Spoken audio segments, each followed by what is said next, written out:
On this episode of China Uncensored, how China is trying to dominate India. Hi, welcome to China Uncensored. I'm your host, Chris Chappell. India and China have a lot in common. They're the world's two biggest countries, with the world's most ambitious economies. And they both like Lady Gaga? And of course, they both love movies, as we know from the world-famous Bollywood and Chollywood? Okay, Chollywood is a terrible name. But everyone loves Bollywood, even Chinese leader Xi Jinping. In a recent meeting with Indian Prime Minister Modi, Xi Jinping told him he's seen Dangal, the recent Bollywood smash hit. Dangal has become the 20th highest-grossing film in Chinese box office history. Another thing Xi Jinping loves? Yoga. And not just because Premier Li Keqiang looks great in yoga pants. He's been working on his downward slumdog. No, it's because at the meeting with Modi, Xi also made sure to remind him of China's recent Yoga Day. Because if there's one thing the Chinese regime loves, it's people meditating. Moving on. But despite having so much in common, India and China can best be described as frenemies. And since both want to be top slumdog in Asia, that means trouble. What's that, Shelley? I should stop making Slumdog Millionaire puns because it's a British film. Next you're going to tell me James Bond movies are American. What? Co-productions? Holding companies? Wow, that's really complicated. Anyways, back to the topic. Here are 5 ways China is trying to dominate India. Number 5, the friend of my enemy.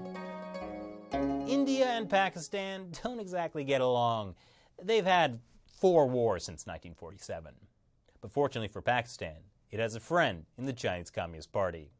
Pakistan was one of the CCP's earliest allies, back when no one wanted to be the CCP's friend. You know, because of all the mass murder. Starting in the 1970s, the CCP helped Pakistan build nuclear weapons by providing blueprints, technical know-how, and enriched uranium. And today, the CCP is working with Pakistan to build the China-Pakistan Economic Corridor. It's a $62 billion plan to flood Pakistan with Chinese investment, everything from railways to energy projects. And for its part, the CCP has used its influence in the UN to shield a Pakistani who India considers a terrorist. Basically, Pakistan is India's biggest military threat, and the CCP is taking full advantage. Number 4. Border buddies. Aside from China and Pakistan, India shares a land border with 4 other countries: Myanmar, Nepal, Bangladesh, and Bhutan. And the Chinese regime is spending billions of dollars to become friends with those neighbors. You know, making them indebted to China. Often literally. It's part of China's One Belt, One Road initiative. That's where the Chinese regime drains developing nations of their resources through large-scale infrastructure projects and massive loans, in exchange for making China the economic center of the world. It's win-win. The Chinese regime gets money and power, and the other countries get to become tribute states. At least they get high-speed trains. This is Myanmar, the country formerly and sometimes still known as Burma, which was confusing for everyone, until they complained about being a slave to their record label and said they would now be known only by this symbol. China has built the country formerly known as Burma a handy oil pipeline that's part of a $10 billion special economic zone. China is using this to, let's say, improve relations. In Nepal, China is the main financial backer of 2 special economic zones, a pair of hydropower plants, and an international airport. And that's just part of the $8.3 billion China has pledged to invest there. India is also investing in Nepal, but only less than 1/20th as much. Come on, India. Don't you know you catch more flies with billions of dollars of investment? Bangladesh is also getting wrapped up in Xi Jinping's One Belt, and China's belt is pretty high. As for Bhutan, the tiny traditional nation that cares more about gross national happiness than gross national product, well, they're not super into big infrastructure investments. So China has sent circus artists, acrobats, and footballers to Bhutan. Nice try, China, but you're not going to win Bhutan with circus artists. But the overall plan here is for China to have more influence on India's neighbors than India itself does. Number 3. Economic corridors. India has boycotted China's One Belt, One Road initiative, mainly because India thinks China would use expensive infrastructure projects to subjugate India and indebted it to China forever. But just because India is boycotting that one initiative doesn't mean it doesn't have economic ties with China. India is already part of the Bangladesh, China, India, Myanmar, or BCIM Economic Corridor. And earlier this month, China's National Development and Reform Commission and the State Oceanic Administration announced the launch of the snappily named China-Indian Ocean Africa Mediterranean Sea Blue Economic Passage, or SIOAMSBEP. It will connect the Bangladesh, China, India, Myanmar economic corridors with the China-Pakistan Economic Corridor. Now you might be wondering, why would India go in for hooking up with Pakistan like this? Well, it seems when China announced the plan, they didn't bother asking New Delhi.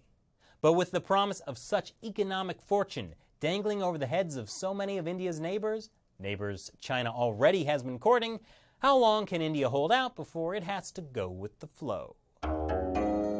Number 2. Playing both sides. Of course, many of India and China's neighbors see what's happening and try to play both sides. Take Sri Lanka as an example, an island nation just off the southern coast of India. For years, the Sri Lankan government fought a bloody war against the Tamil Tigers. It sounds like a high school football team, but no, it was a dangerous group of rebels/freedom fighters, depending on who you ask. A lot of the civilians were raped and killed on both sides during the 25-year war, and the Sri Lankan government has been accused of war crimes. Suffice it to say, Sri Lanka isn't too popular on the international scene, especially right after the war ended in 2009. But the Chinese regime swept in with $8 billion in loans to build infrastructure and a promise not to get all judgy about those human rights atrocities. But now, India also wants access to Sri Lanka, and it's actively competing with China for it. India's Prime Minister visited Sri Lanka in May and talked about their strong relationship. But then, a few days later, Sri Lanka's Prime Minister went to the One Belt, One Road Forum in Beijing, where China offered up $24 billion to the country. It's like Sri Lanka is pitting its divorced parents against each other in order to get better Christmas presents. And finally, number 1, boots on the ground. Earlier this week, Chinese troops crossed part of the border with India and destroyed 2 Indian Army bunkers. The bunkers were part of a plan by India to establish 17 mountain strike corps along the Arunachal Pradesh, a disputed territory that, according to China and nobody else, is called South Tibet. The corps would have 2 new high-altitude infantry divisions as well as armored artillery, air defense, engineer brigades, fully formed with 90,000 soldiers. That will be useful considering that basically every year Chinese troops try to march across the border there, as seen in this shaky video. Wow, so their border is basically just a low pile of rocks. What they really need is a wall, or at least a large fence. So what do you think of China's plan to surround India? Leave your comments below. Thanks for watching this episode of China Uncensored. Remember, this show is made possible because of support from viewers like you. Please visit our Patreon website and contribute, for example, even $1 per episode. Don't force us to become a part of the One Belt, One Road initiative. Once again, I'm your host, Chris Chappell. See you next time.